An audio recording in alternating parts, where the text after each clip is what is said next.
Buenos días, gracias, presidente. Siguiendo un poco con el tema de la educación que presentó ayer la reforma, las reacciones han sido mixtas, con algunas personas muy en contra de cancelar el Instituto de Evaluación de la Educación. ¿Existe la posibilidad de alguna negociación sobre esto para poder contar con los votos y lograr la reforma constitucional? Miren, ya el secretario de Educación explicó, esta es nuestra propuesta y va a ser el Congreso el que va a decidir. Yo espero que los diputados apoyen esta iniciativa y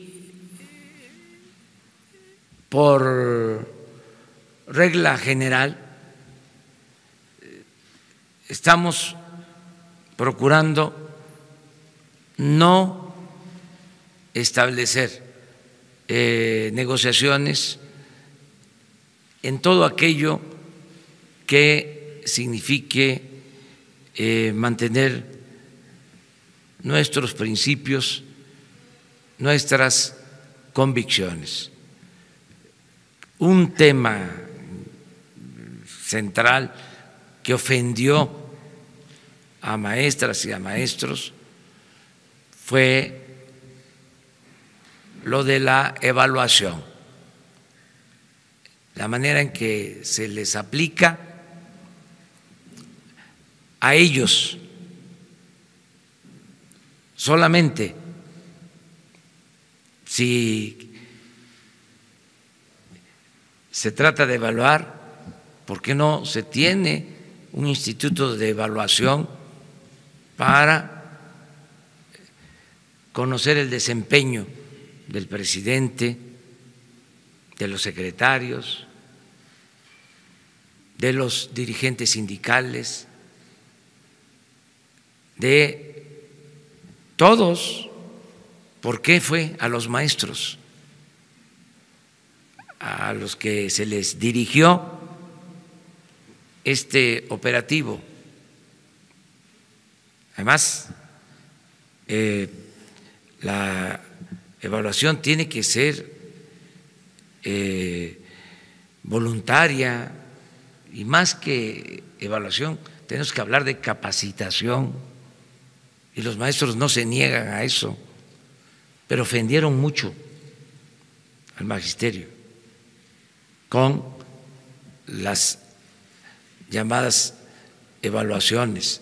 Entonces, lo que hemos propuesto pues es que haya un sistema de capacitación y que sea voluntario, y estamos seguros que los maestros van a actualizarse, lo hacen, porque el maestro es muy consciente de que requiere actualizarse para tener siempre más conocimientos sobre métodos de enseñanza, aprendizaje. Entonces, tiene mucho que ver con la fiscalización, esto de la evaluación, son medidas punitivas. No queremos eso. Hay que convencer, hay que dar confianza. Entonces, van a decidirlo los legisladores de la mejor forma posible, y además no se está quitando algo para dejar un vacío. Hay un sistema que se está proponiendo de capacitación voluntaria para que se supla esta decisión que hemos tomado.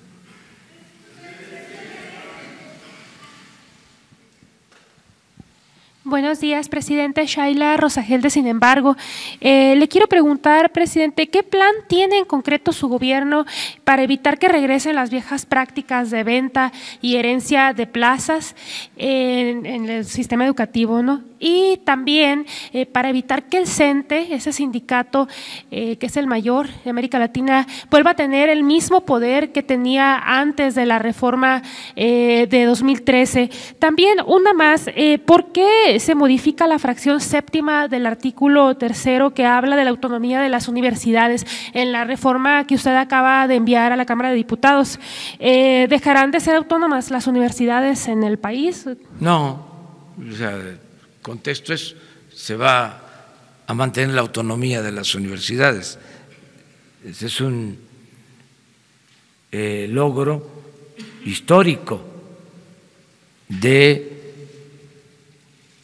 el movimiento educativo nacional. Es una forma de redactar el artículo 3º, pero se garantiza, desde luego, el derecho de las universidades a su autonomía. Eso no se quita, no se vulnera, al contrario, se reafirma. ¿Qué otra cosa me preguntaste? Perdón, lo de la venta y herencia de plazas. No, miren, todo depende de la voluntad política. Hay quienes hacían estudios, tratados sobre cómo enfrentar el problema de la corrupción y siempre era proponer cambios legales y aparatos administrativos, burocráticos, ¿no? Y se olvidaba de que para acabar con la corrupción lo principal es que haya voluntad política, que haya decisión de acabar con la corrupción de arriba para abajo. Si el presidente es corrupto, los gobernadores van a ser corruptos, los presidentes municipales también. Si el presidente es honesto, los gobernadores tienen que ser honestos. Lo mismo los presidentes municipales. El ejemplo se da arriba. Entonces, ¿por qué se vendían las plazas? Porque estaba permitido, el sindicato estaba protegido por el gobierno, era un sindicalismo del gobierno, no era un sindicalismo democrático el que había. Entonces, todo eso ya cambió. El que cometa un ilícito, sea quien sea, va a ser castigado. Ahora, por ejemplo, presentaron hoy en la mañana indicios de despojo en departamentos del Infonavit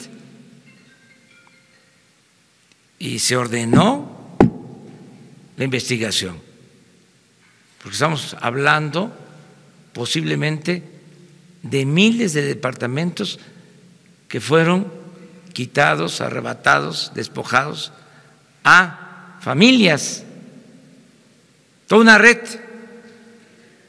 ¿Y por qué se daban estas cosas? Por la impunidad arriba. O sea, nosotros no vamos a tolerar la corrupción de nadie. Entonces, por eso estoy tranquilo.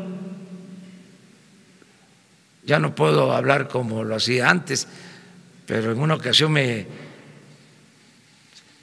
preguntaron algo parecido sobre la venta de plazas y dije cosas que ya no puedo decir ahora, pero no van a haber actos de corrupción, no se va a permitir, no se va a tolerar a nadie. Y respecto al tema de la reforma educativa, el INE afirmó que se estaba atentando contra los organismos autónomos. ¿Usted qué responde? Bueno, de los organismos autónomos hay vías legales, los jueces, los magistrados están amparando porque no quieren que se les disminuya el salario, están ejerciendo su derecho. Nosotros vamos a ser respetuosos de la ley, queremos que exista un auténtico Estado de Derecho, que ellos pueden utilizar cualquier medio, tienen derecho a hacerlo. Nosotros somos respetuosos, nosotros estamos cumpliendo con un mandato que nos dieron los ciudadanos en la elección del 1 de julio. Presidente, Carolina Alto Laguirre de Noticieros Televisa, me había dicho que acá la preparara. Ah, sí. Sí. ¿Qué tal? No sé si nos puede comentar qué va a pasar con los trabajadores del INE, si habría posibilidad de que se incorporaran a este nuevo instituto o qué es lo que va a ocurrir con ¿Trabajadores del INE? Ah, sí, los trabajadores no tienen problema en ningún caso. Todos los ajustes son arriba. Se está cortando el copete. Pero con el de privilegios. Con el caso de los trabajadores los que son empleados de confianza y tienen que ver con nosotros, con el Ejecutivo, en organismos autónomos son procedimientos legales. Eso no lo puedo decidir como titular del Ejecutivo. En el caso de estos institutos es como el de los magistrados, ministros, eso hasta que se venza el plazo, que se jubilen, en el caso, por ejemplo, de los ministros, entonces sí me corresponde a mí presentar una terna, pero no puedo yo quitar a nadie, ni decidir bajarles el sueldo. Esto tiene que ver con la Constitución, es una ley, es la ley de leyes, la que establece en el artículo 127 de que nadie puede ganar más que el presidente. Lo que pasa es que era letra muerta. Es una vergüenza que existía este artículo en la Constitución y no se aplicaba porque la ley reglamentaria se congeló, se aprobó hace 7 años en el Senado, se aprobó y pasa a la Cámara de Diputados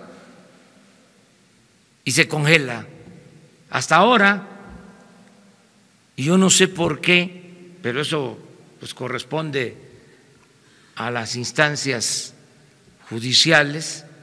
No sé por qué se habla de que es inconstitucional o ilegal si está en la Constitución y existe la ley reglamentaria.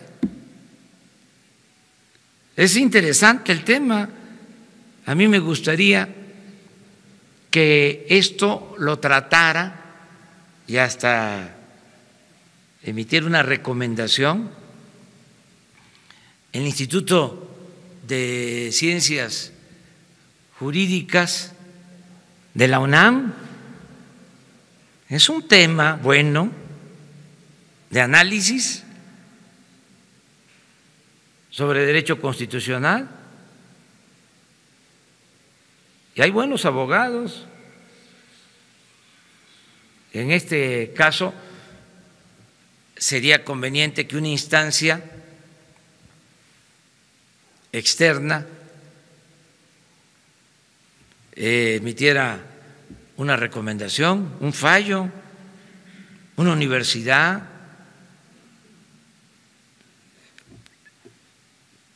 porque aun cuando le corresponda al Poder Judicial, pues se va a ver de que son jueces y partes. Es polémico, es muy interesante, pero además es un tema de discusión, de debate. Esto enriquece la vida pública. ¿Saben qué se decían antes? Se decía antes, la política es asunto de los políticos. Lo mismo, la economía es asunto de los economistas. No, la política es asunto de todos. La economía es asunto de todos. Dicen los técnicos que nos llevaron a esta crisis que es muy complejo el tema económico, el tema financiero. Si ciudadanos, mujeres, hombres, sobre todo mujeres que manejan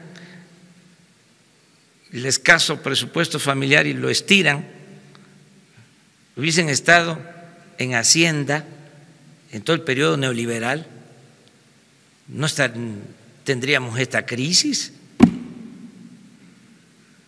porque es de sentido común que no se puede gastar más de lo que se tiene de ingresos, es de juicio práctico. Entonces, complican demasiado las cosas o las presentan como algo que que no se puede entender, indescifrable.